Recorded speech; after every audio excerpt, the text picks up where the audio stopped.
I'm in a very early stage where I'm creating, I would say, residues of my old work and a collection of my old work. The title kind of mentions it or suggests. The piece is called Turning of Bones, and it's really a collection of bones from my previous work that I brought together to create a skeleton, if you like.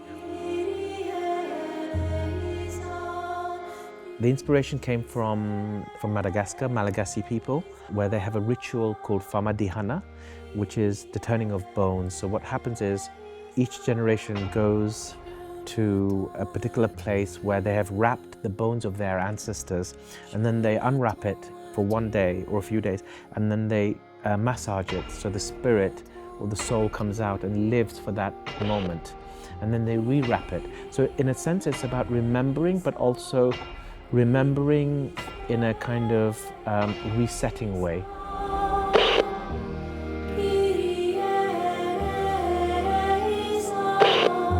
It's such a gift to be working with a composer, any composer, but to have Aditya Prakash, who's composing this and reconstructing the music around the original musics that's been composed by Ben Frost and Jocelyn Pook, who are composers I've worked with in the past. So it's really a collective voice of the past being realized by Aditya Prakash, who is the voice today.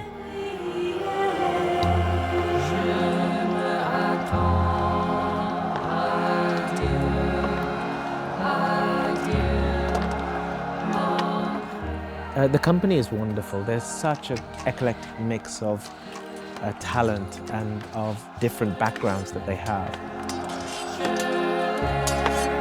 I think I want to push them inwards, not outwards. We are trained, we're civilized, we're educated in a way to project outwards. And in a way that is a very Western concept.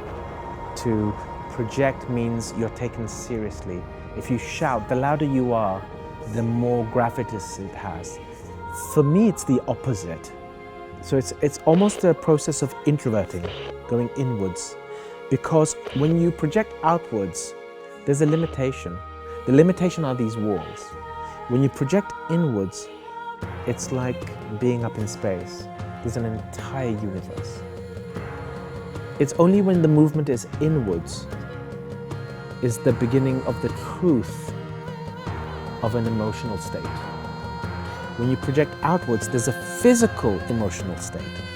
But I want the emotional state, not the physical state. The physical state will come because we are dancers. We're used to going to the threshold physically and telling the story physically.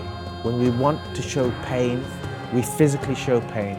But sometimes the ones that are most in grief and pain can be completely in stillness.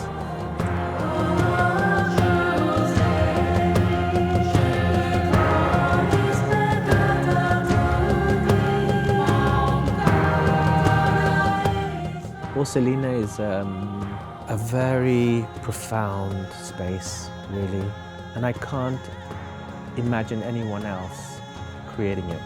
When you create something, your DNA is in it. The DNA of Simone and Michele, their DNA is in this. The vision, the sense of refuge for artists, created a refuge. You can detach yourself from the modern world.